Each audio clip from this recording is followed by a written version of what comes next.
formula for massive achievement. Oh, wow. And you don't need to have the money, but you do need to have something. Yeah. You need to know someone with the resources, someone with knowledge that you can learn and apply. But the purpose was to distribute wheelchairs to third world countries where people... What's up, guys? My name is Brianna Moore, your host of the Conversations Unearthed podcast, where y'all come for me, but you stay for the guests. Today, you guys will not be disappointed. I have a very amazing person here that I met at a real estate meetup. His name is Chuck Glover.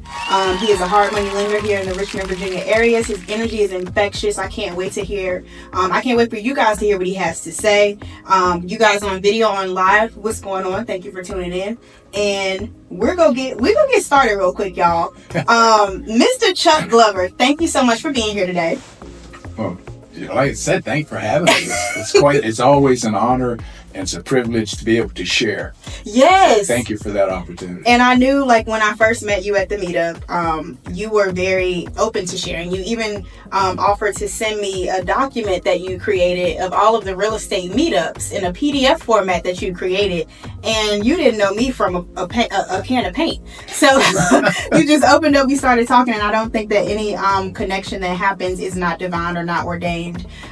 So anyways, I wanted to get that out of the way. Definitely give you your flowers before we get started. So, Chuck Glover, please let the people know who you are, what you're doing in RVA with the hard money, and then your other company, CG Performance. We can go ahead and mention what that is as well. But yeah, go ahead. Where are you from?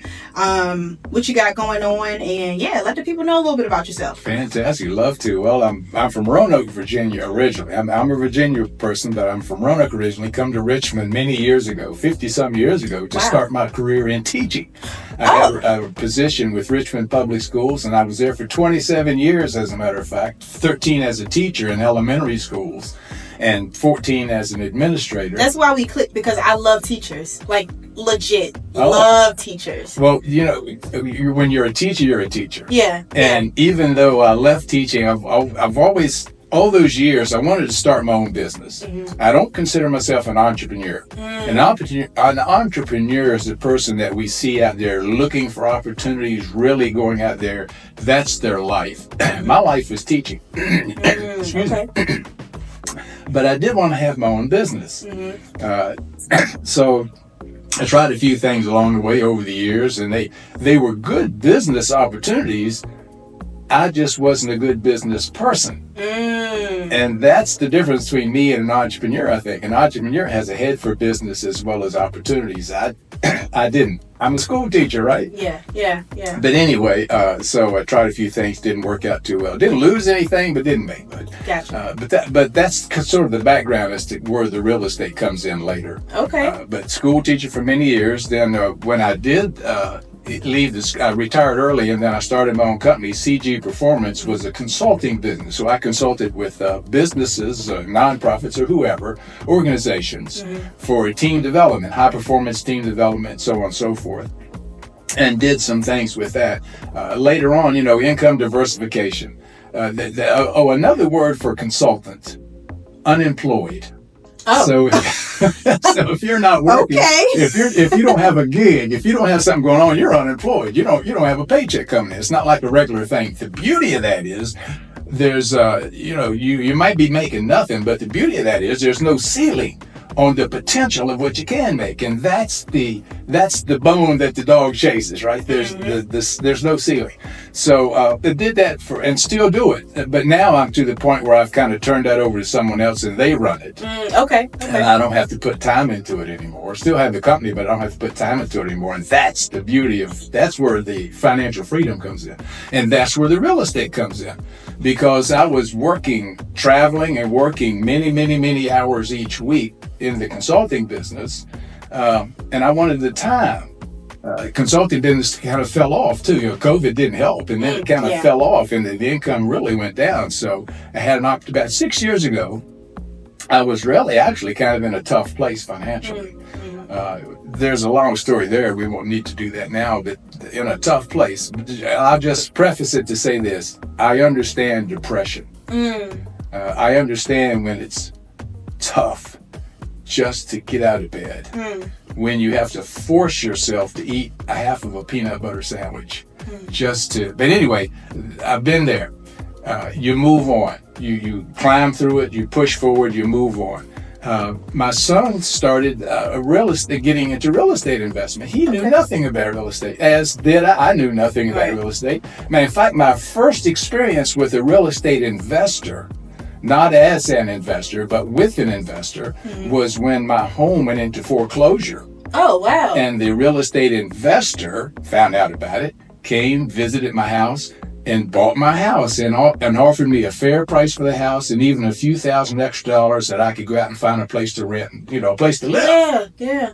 That was my first exposure to real estate investing. How do you find you? There are ways real estate investors. Okay. There are foreclosure. There are websites and foreclosure places you can go to see who's on the list, so to speak. Okay. So he did that, bought my house, and I found another house to rent for my kids and I. The financial pressure that we were going through at that time was a bit much for my wife to cope with. So we parted ways. I got you. So that's kind of where I was a few years ago. My son, he comes to me one day. He didn't know anything about real estate investing, but he got into it with another person. And by the way, my son is doing fantastic. He's just blowing the doors off of real estate investment. Wow. He owns Peak Property Management, so that's what he does. Oh, wow. Okay. And has his own portfolio of rentals. He's doing fantastic. And he started just like every other investor with one property. Is he flipping? Is he buying and holding? Rentals. Rentals. Oh, okay. And he had nothing. 6 years ago, he had nothing. So for my listeners, because this is a financial podcast as well. Okay. How is he able to get the money for this? Like, is it through private lending, hard money, traditional funding? How is he able to get that first property? So that's where people miss the boat sometimes. Okay. That's why I wore this shirt today. Ooh. This is my formula for massive achievement. Oh, wow. And you don't need to have the money, but you do need to have something. Yeah. You need to know someone with the resources, someone with knowledge that you can learn and apply, someone with time, someone with talent. And then you bring some of that to the table too. So if you don't have money, what do you bring to the table? Do you bring resources to the table? Do you bring time to the table, talent to the table, knowledge to the table? What do you bring to the table that you can throw in with someone else? And that's what he did. He had an energy that was boundless and a commitment to achieve massive achievement. He just was committed to that.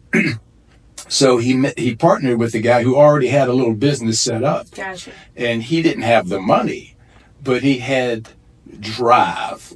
He had desire. And he has taken that company and blown it up. And he has bought out his partner, by the way. So making money in the process of building the company, he used that money, that income, to buy out the partner. And now it's his company.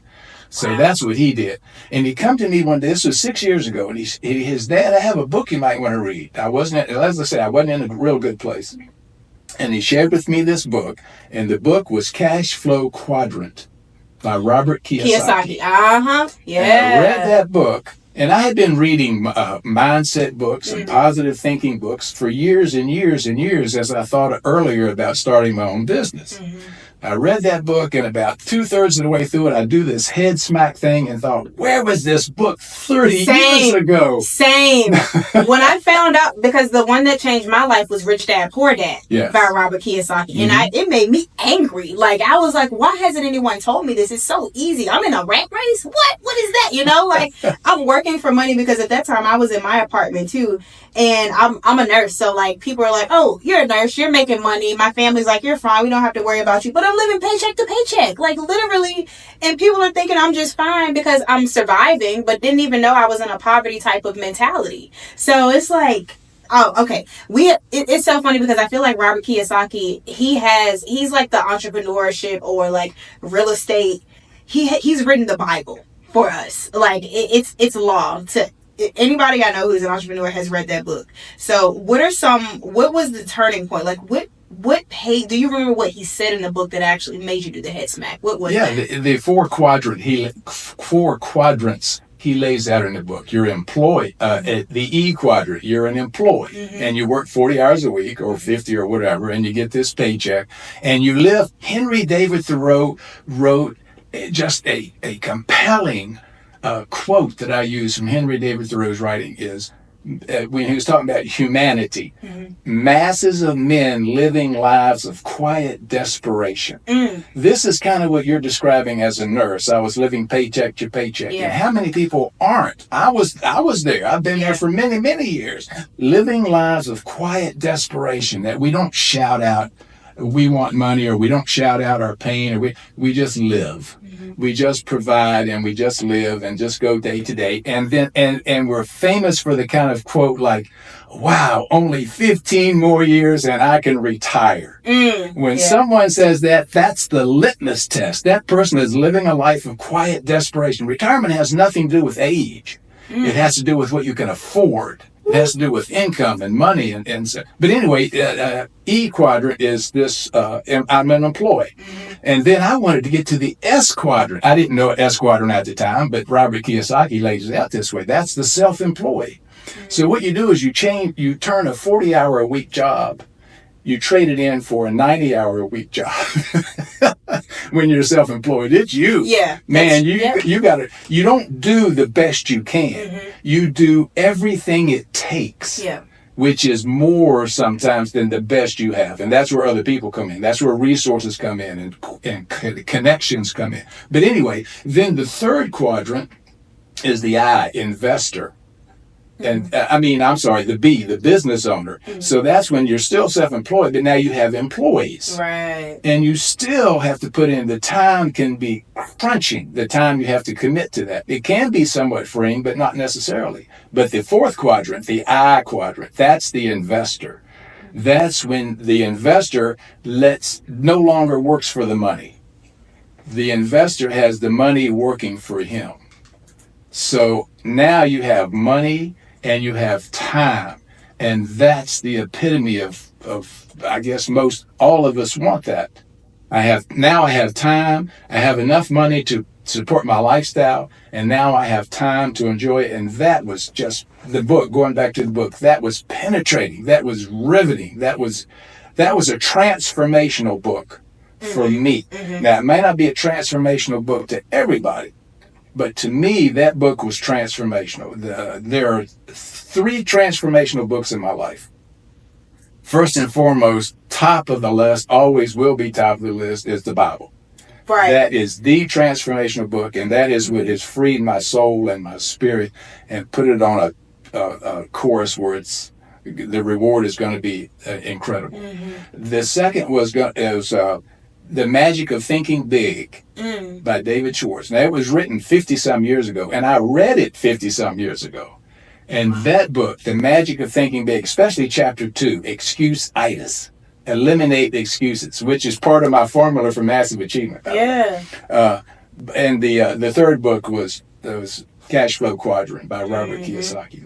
A transformational book. You can read thousands of books, but there's that one book that directs the course of your life because you accept it and open yourself to it, and you apply what it says. Apply the knowledge. You just dropped $1 million worth of game. You definitely did. And so this formula on your shirt, can we talk about that real quick? Oh, sure. You got the OPM, other people's money, plus OPR. What is the R? Okay, so for real estate investors, OPM, you hear it all the time. Right, other people's money. That's how investors scale up to have massive achievement, portfolios of rentals and apartment buildings, et cetera, et cetera. So OPM, other people's money. You borrow, and all of us do that. People say, wow, why would you use other people? We all do it. Everybody listening to this who owns a house uses other people's money. You went to the bank and got a loan. That's other people's money. Right. You use credit cards. That's other people's money because you got to pay it back. You buy a car. We do it all the time. Yeah. Use other people's money. Yeah. Well, there's such a thing as bad debt and good debt. Now, that's a whole other subject. Yeah. But this is other people's money is acquiring good debt. Good debt is when you borrow money and it pays you back. There's a reward. There's a return on it. Yeah. OPR, other people's resources, because other people can bring things to the table other than money. Right. They might have, like this podcast. Yeah. You have resources. You have this studio with microphones and all this stuff. You have resources to bring messages to masses of people, whoever wants to partake. Right. And that's what you're doing. And that's what you bring are resources, incredible resources. Other people, OPKA is other people's knowledge applied. So many people live under the false assumption that knowledge is power. And we hear it regularly. Knowledge is power. It is not. It is latent power. It is potential power. Knowledge is only power when it's applied. Give you an example. I know how to lose weight. Okay. And I'm overweight. I have knowledge that is useless until I apply it. Gotcha. Now I have applied it, so I'm down about 30 pounds. You look good, Chuck. Well, thanks. But what they say, the camera makes you look 10 pounds heavier. I'm not this fat, really, people. I'm not this fat. You look good. If you don't mind me asking, how old are you? 75. What? Going on 30. Let me tell you something, Chuck. I would not have guessed that. You got the spirit of a young man. Oh, keyword, spirit. Hallelujah. Keyword, spirit. Because this body tells me I'm 75. I've got to be more careful now, the joints and things. I'm not going to deny that. It's the spirit is where the life is. That's where humanity is. It's in our spirits. But I forgot where I was going. OPK, we were at OPK. Other people's knowledge applied. So when you get the knowledge, I could have read the magic of Thinking Big and not applied it. Right. And in fact, it took me 50 years to apply. Oh, there's another story there. Wow. I'll go there later. I need to hear that. I'll get that later. OPKA, knowledge applied. So when you learn something, apply it. And that takes discipline. That's not part of it's on my shirt. Develop the discipline to apply the knowledge. And then when you apply the knowledge, you do it so that it's coordinated with, aligned with God's purpose for your life. Now, when you do that, you will not fail. You will have hardships. You will have tough times. You will have obstacles that seemingly are insurmountable. You will not fail. Okay, going on with the formula. Other people's knowledge applied. Multiplied by other people's time and other people's talents. Because I certainly don't know all there is to know about real estate. I know people who do. And I bring them in on my deals and have them come in to participate with me in certain activities and so on and so forth. Gotcha. Their time and talent.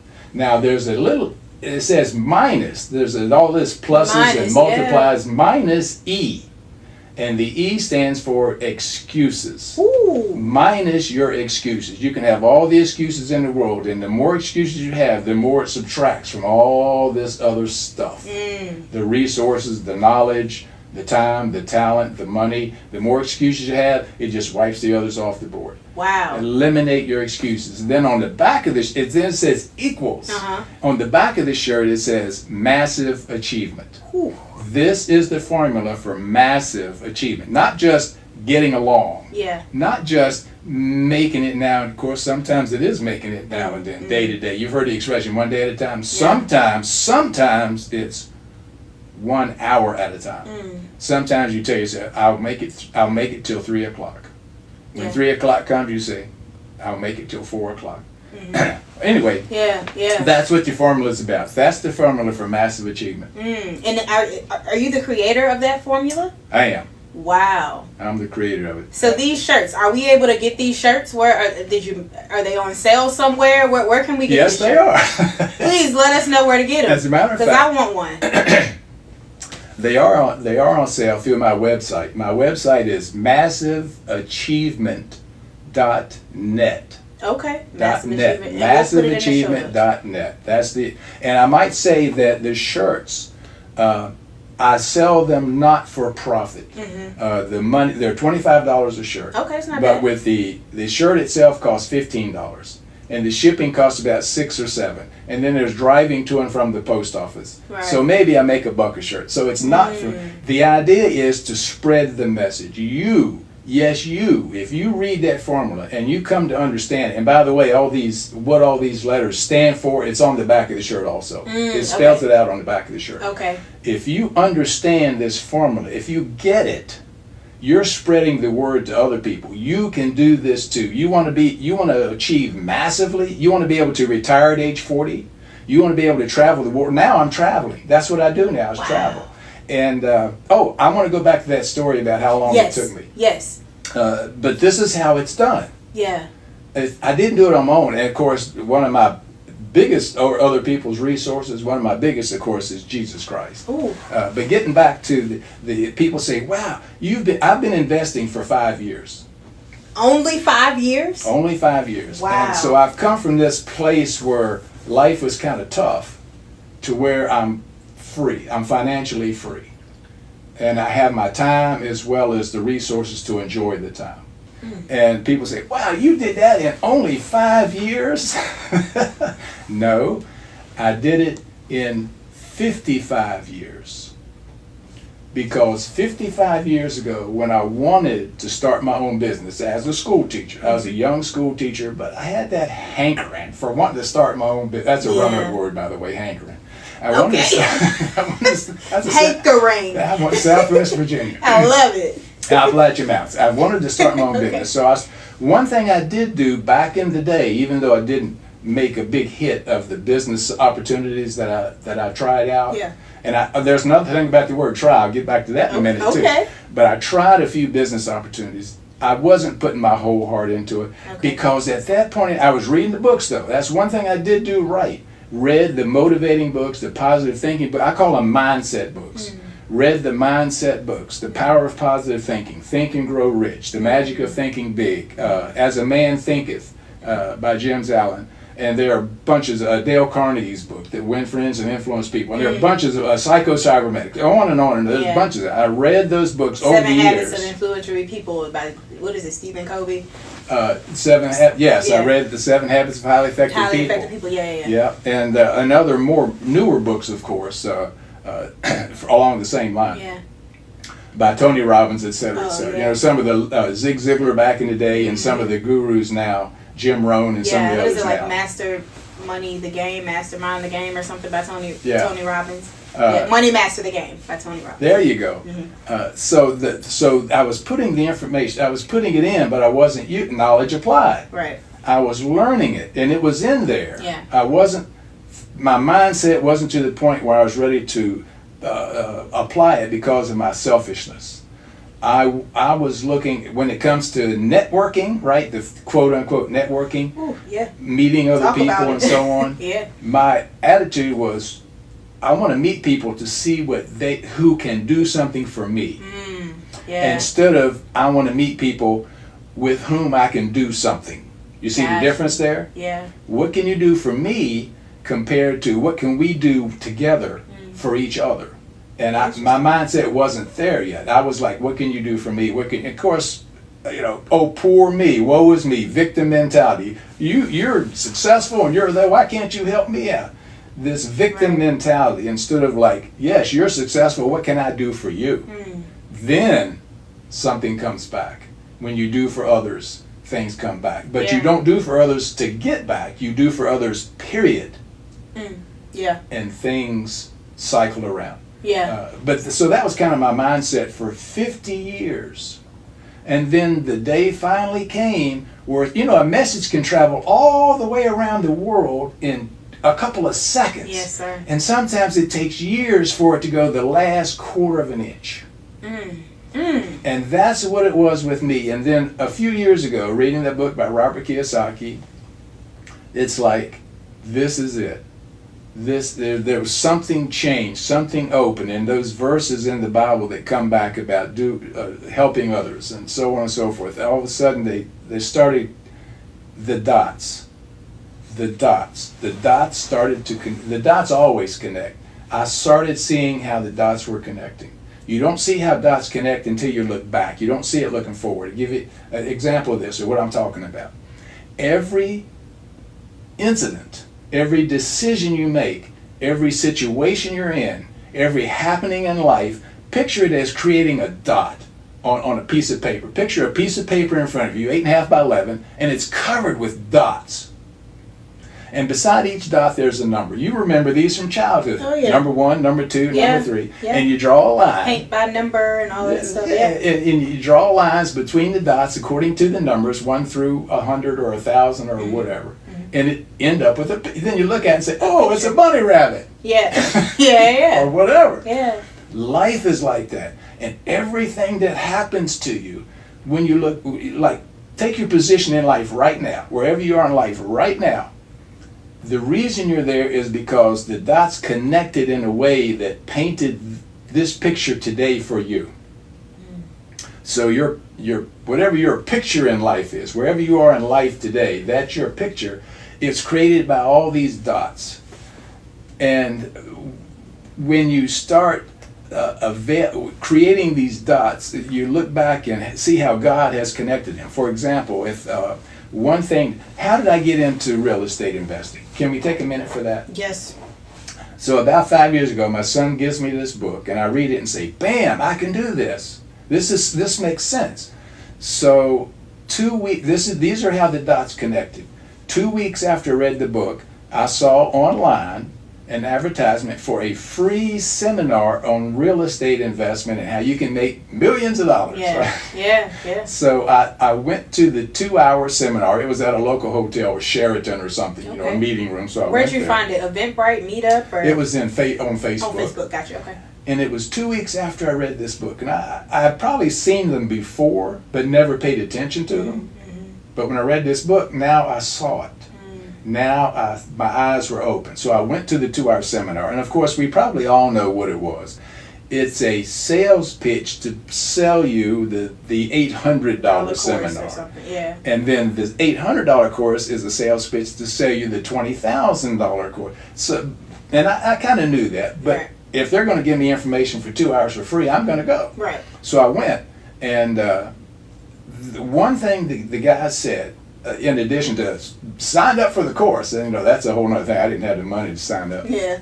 But he did say one of the things to do is attend local real estate meetings, and there's a bunch of them in the Richmond area. Yes, there are. So I found one. Didn't know about any of them. I found one, and I went to it the next month. And the speaker in the room, the guy who held the meeting, there were about 70 real estate investors in the room.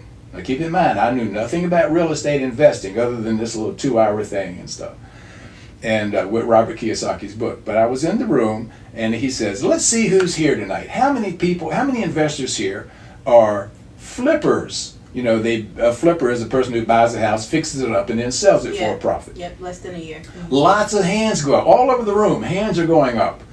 Maybe 30 or 40 hands out of the 70 people there. Wow. Then he says, how many buy and hold investors? A buy and hold investor is an investor who buys a property and keeps it and rents it out. It's a rental property. Yes, long-term lots of hands go up. Some of the same flippers and all, but bunches of hands go up. 30, 40 hands go up. Then he asks a question, how many money lenders are in the room? Wow. One hand goes, not mine now, I didn't know, but this other guy in the room, one hand goes up.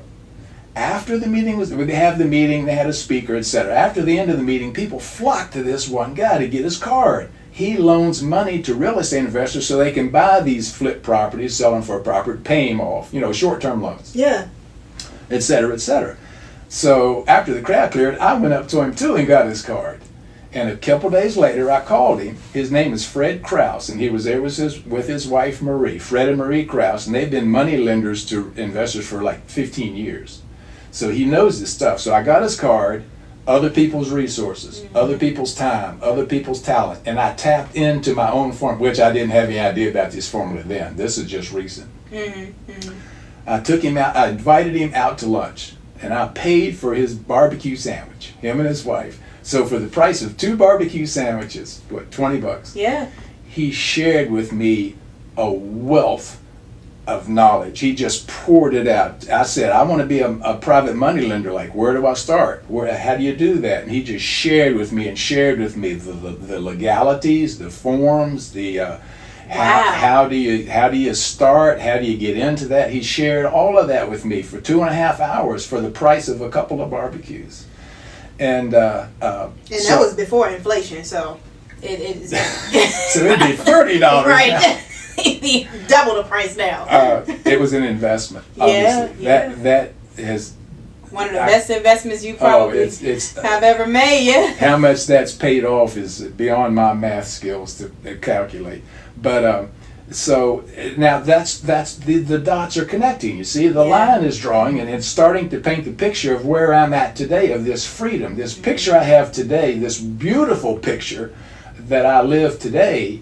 It was being painted, it was being drawn. So the next dot was, after I talked with him, I said, I want to do this, but you see, there was a catch. I didn't have money. The money, right. Yeah, where'd you get the money? So now what do? Well, the first OPM. So I didn't have money. I had a few $1,000s. I tried over the last few years before real estate investment, I tried the stock market. And I've often said, I'm going to write a book. And the book is going to be how I leveraged the stock market to turn to turn $8,000. How I leveraged the stock market to turn $8,000 into $5,000. That was my luck with the stock market. So, but anyway, moving on. I love it. So I just didn't have the money. Yeah. I had a couple thousand, I think $5,000 or $6,000 in an account. But I went to 2 months later. I went to a couple more these real estate meetups, and a couple months later, there was a lady there speaking about a technique in real estate called wrap lending. Okay. Wrap lending, and she described it as you put in the wrap lender. There are two lenders in the deal, a wrap lender and an underlying lender. And as a wrap lender, with a little bit of money, I would put my money, I would find an investor who wants to borrow money to finance a flip property. Right. So I would put in a little bit of money, and I would find someone that has money, that they would put in the rest of the money, the big chunk of money. And I would leverage my little bit of money along with their big chunk of money to increase my wealth. So I found out that, there's a lot to it. I teach a class on it, by the way, now. I've started teaching a class in it.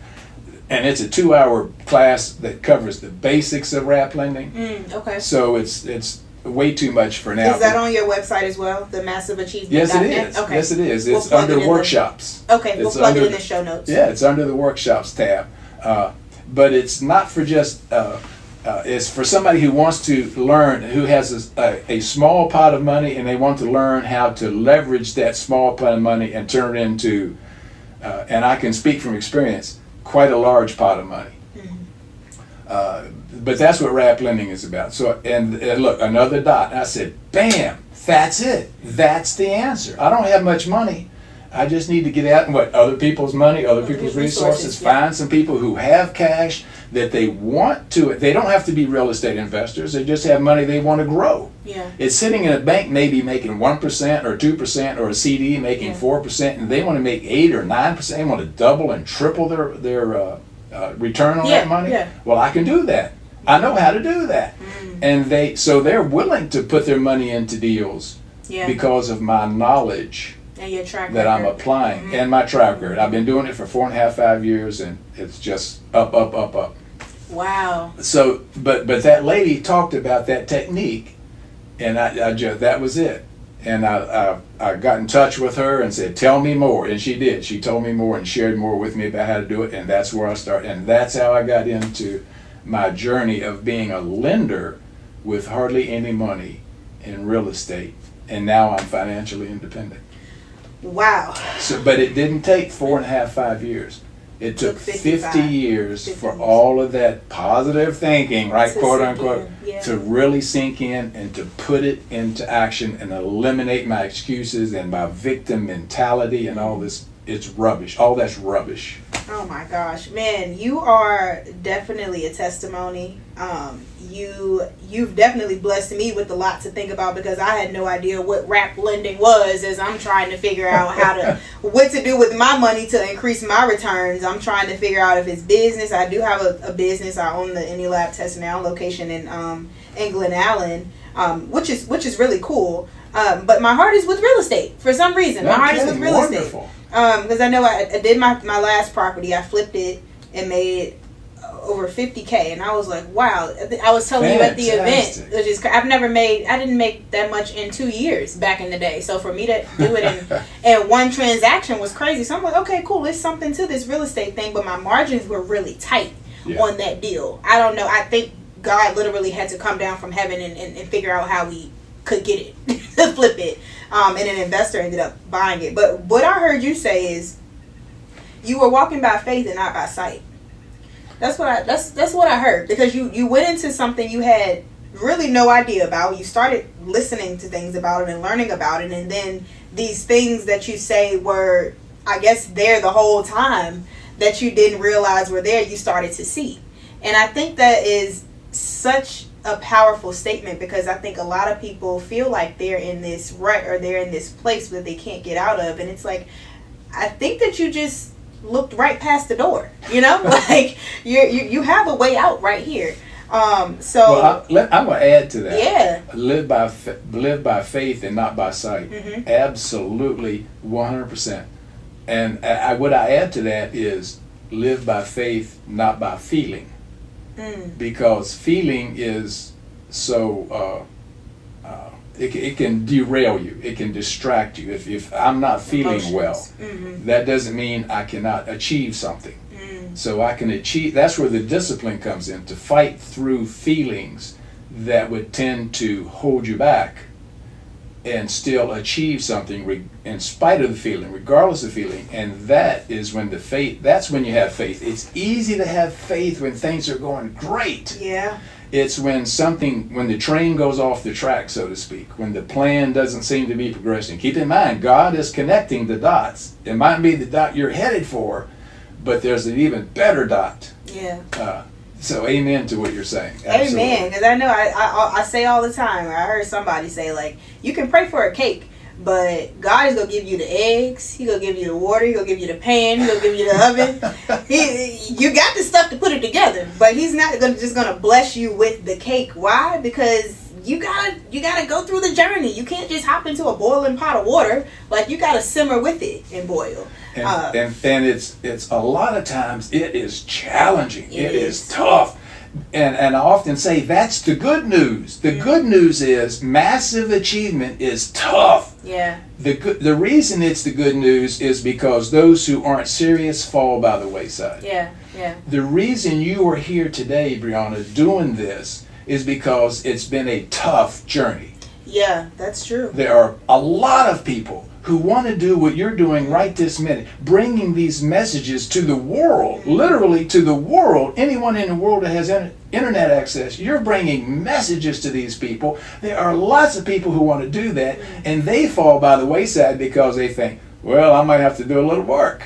Yeah. I might have to go through some tough times. I might have to figure some things out. Yeah. And I just continue my life of quiet desperation. Yeah, and it has been rough. I was talking to somebody about this the other day. I'm like, man, I didn't know where I was going to stay at one point in time. Basically, I had family and friends and things like that pretty much couch surfing.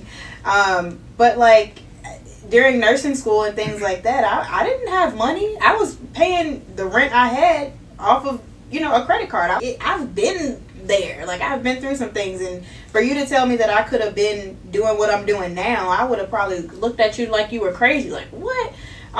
So yeah, and it's all a part of the process. I feel like I'm on a journey from God right now, because I think I might have told you my last day as a full-time nurse was July 25th. So now I'm full-time entrepreneur, full-time digital creator, full-time networking, and it has allowed me to cultivate relationships like these with you, to meet with people like you. I wouldn't have been able to do this if I was at my job. And like, even nursing, great career, great industry, but me working in the ICU for 4 years, I won't go into all of it, but I will say the effects of it rang true when I was taking my CPR class. For everybody who's taking a CPR class, you have the dummy. You have to stand a lot on the dummy. Stand a lot. I'm doing compressions on the dummy, right? And I'm seeing people who have passed, while I'm doing it. I'm like, this does not feel good. Like, I'm like, maybe I need to get out of nursing. But what do you do in the career that's literally taking you out of a space of, like you said, depression and not having money and things like that? A career that's set you up for a life of achievement and fulfillment and accolades and awards and things like that. What do you do when that's not serving you anymore? I worked blood, sweat, and tears for that, just like you worked hard to become a teacher. Like, I worked hard to become a nurse, and then it's like, dang, what do I do now? So I'm on this journey, walking by faith, not by sight, and literally I'm just in the right spaces now. It's like a very divine journey, but also had to get aligned within myself, which is something that you were talking about, because you have to get that mindset right. You can't do anything without, because if I didn't have my mindset right, I'd be like, what? Paying for an office space that don't even know what I'm going to use, because these podcasts come far and few between. Ever since I've left work, I've had one scheduled almost every week. Wow. And I'm paying for this space every month. So I'm like, I was doing maybe one a week when I was working. Now I'm doing like 3 or 4. I have so much content to put out and so much information to share. But so I didn't want to steal the show, but what you said really resonated with me, because people see successful people like you and think that you've always been successful. Oh, I guess one of the greatest introductions that I've ever received, because I've been asked, there's a ton of things that have all of a sudden just tumbled out of all this since March of this year. Since March of this year, just my life has exploded. God just continues to connect dots. And like teaching the class, for example, I've just started doing this recently. Out of a speech, a presentation I gave at an event called Deal Maker, which is a 3-day event here in Richmond, Virginia for real estate investors. And it's going to happen again March 25th, I think, 24th, 25th, 26th, or something like that of next year, 25. But it's a national event. Investors come from all over the country, and I was given the opportunity to speak at this event. Now don't ask me why, because I'm not a speaker and I haven't been going around speaking at events. This was just out of the blue. Don't tell me God isn't directing something. Don't even tell me that, because and people say, well, how do you know there is a God? And I say, look, one thing I do know is what's happening in my life. That I do know. All the rest, I'll let you figure out on your own. But I know what's happened to me. But anyway, a lot of things have happened since March. It's like you work and work and work, and some success comes. And then if you continue to, because people say, well, okay, success, whatever that is, you quit your job, right? Okay, success. Now I've got money. I don't have to go to work. And you just said it. What next? And all of a sudden there's all of this next stuff has been presented to me, like teaching the class on wrap lending. Now I have an opportunity to share with other people how you can grow your wealth. And those other people are going to have opportunities to help still more people grow their wealth. It's multiplies. A key word is trying. We talked about the good news is it's tough. When do you think about this? Good news is that it's tough. The good news, because it opens the door to the people who are willing to work through the tough. When do you hear people say, I tried, I did this, I did it for years, I tried 3 other businesses, I didn't lose money, but I didn't make any money, it was just spinning my wheels. And after I didn't make anything, I tried my best. I'm trying. Well, are you doing so-and-so? I'm trying. So you hear that people use the word trying either after they failed or while they're failing. I'm trying. And if somebody says, are you doing, and I'm trying, that means you're running into obstacles. You're having problems. There's something there that if you're trying, if you say, yeah, I'm doing it. And if you're not, then you're trying. So eliminate the word trying from your vocabulary. Ooh, that's hard for me to do. You are a doer. You are proving at this moment, right now, you are proving you are a doer. The triers are the people who fall by the wayside. When you say, I'm trying, you leave the door to failure open. Woo. Close the door to failure. Now you may say, well, let's say a real estate investor example. I'm trying to find a deal. In other words, I'm trying to find a house that I can buy and flip and sell for a profit. So I'm trying to find a deal. And I will stop that investor and say, stop using the word try. But it's true. I am trying to find a deal. Word it differently. It's all in how you think about it. Word it differently. Say, tell me what you are doing, not what you're trying to do. Well, I am driving around neighborhoods looking for derelict properties. I am sending out postcards and notes. I am telling people that I'm looking for a house. I'm spreading the word I'm looking for a property to buy. I am going online to look for sale by owner properties that I can talk to the owners and see if I can buy their house. Tell me what you are doing. And the rest, when you are doing, the rest will come. Yeah. It will come. Not quick, not easy. That's the tough part. That's the good news, because you continue. The trier quits. So, wow. How did we even get off on that? This is how it goes. This is literally the show. Like, people come in, like I told you, I didn't ask for your bio. I'm looking at your website now, and I'm like, wow, this is you've spoken with very large audiences. 5 years ago. Okay. 5 years ago. Yeah. I could not even imagine having a website, let alone, I had no reason for it, let alone one that's entitled massiveachievement.net. I couldn't imagine. All this has happened since, this is another example, all this has happened since March of this year. All of a sudden I have a website. All of a sudden I have people asking me, because in my presentation I was telling my story. A more detail than today. It was into a bit more detail about how I got into this financial situation. Foolish decisions, poor financial management all through my life, etc., etc. But then I mentioned wrap lending. And after the presentation, which was only 45 minutes long, I had people coming up to me saying, what about this wrap? How did you do that? I'm interested in that. That's because, this might be something I can do to blow up my account. And so on and so forth. And so another investor came to me and said, why don't you start teaching a class on how to do wrap lending? It's not like I'm an entrepreneur. The entrepreneur would have thought about that right off the bat. I'm slow on the uptake. I wasn't getting it until someone else said, teach a class. And I said, okay. I'll teach and I'm looking at it too. I'm on your website now. I'm about to give me a ticket to the next one, because I'm interested in it. After the class, I taught a session of class. And by the way, I want to go into just a moment. Yeah. And what next? Because you say, well, you've arrived. Yeah. No. There's always a next. There's always a next. I'm reading a book now called Act 2, From Success to Significance.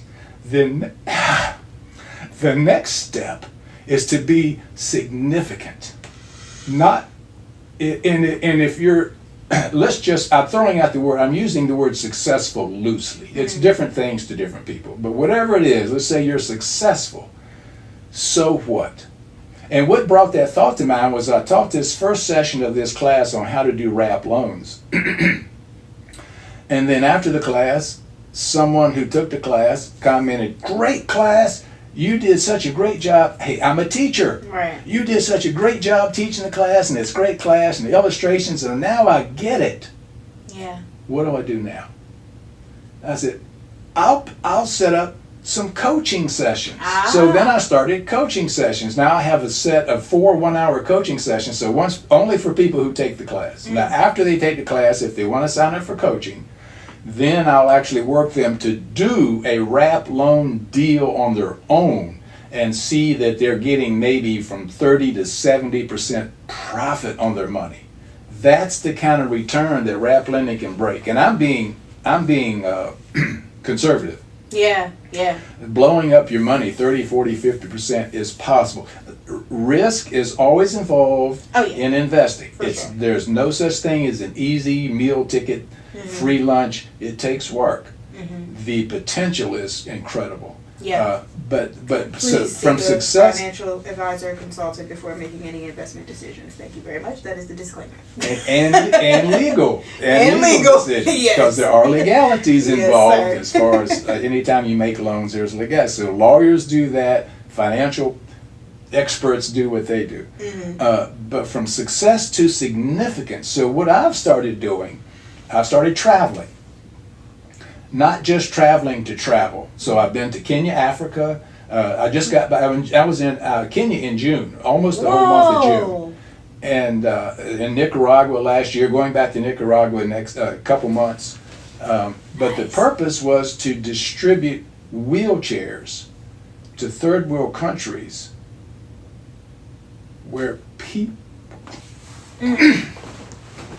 It was the first time in my life when I went to Kenya that I saw a grown man, 50-some years old, crawling on the ground just to get somewhere. He wears 2 pairs of shoes, 1 pair on his hands, and he has 1 pair strapped around his knees. And he crawls to get to the dinner table, or to the bathroom, or to go out in the yard, or anywhere he goes, he crawls. Today, he has a wheelchair. He has dignity. He has respect. He has honor that he didn't have before June.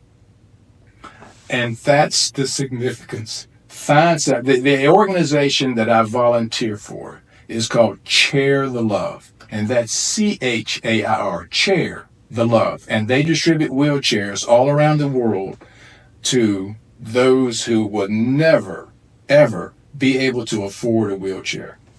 Wow. And we go in the communities where when mom sweeps the floor with a bush, she sweeps a dirt floor.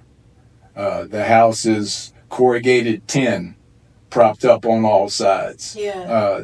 This is like legit poverty. We don't know poverty. We don't know poverty. Yeah. Now I'll preface that. I know there are people in this country who live in some tough situations. Yes, of course.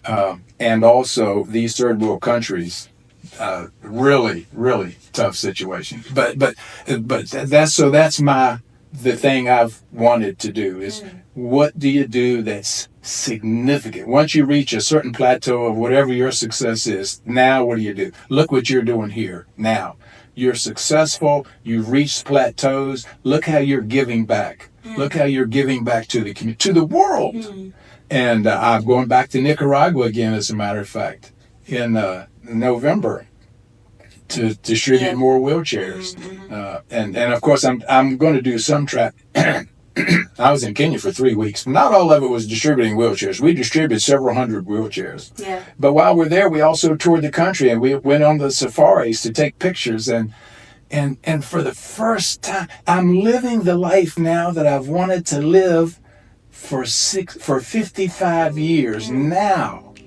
I just hope anybody out there watching and listening, I hope you don't take 55 years. I hope the message gets through a whole lot younger and earlier and quicker. Yeah. Better late than never. Yeah. And this is why I wanted to start a podcast, because where I grew up, I didn't have a lot of people. I don't know hard money lenders, let alone someone literally sharing the same space with me. I may have seen someone like you on TV or something, but how I got into real estate investing was listening to podcasts. Because if you don't have anyone around you, like, where do you get the information from? I didn't know how to network.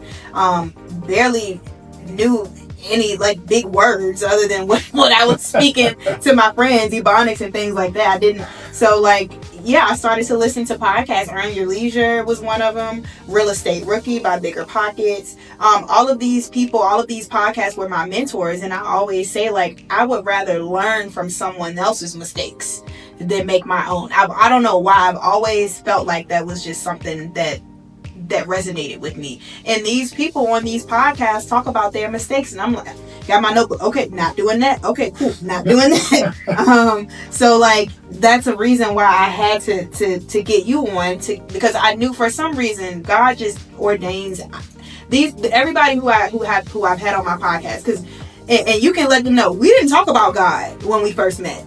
We didn't talk about. I didn't know how into God and into spirituality you were. Everybody on my podcast has been spiritually aware, is a churchgoer, can spit out the word, has these amazing stories. It's, I'm just here at this point. I'm just a vessel. And God's just dropping people in my life, and if I want to be friends with someone, I'm like, hey, I have a podcast. You want to come hang out at the studio?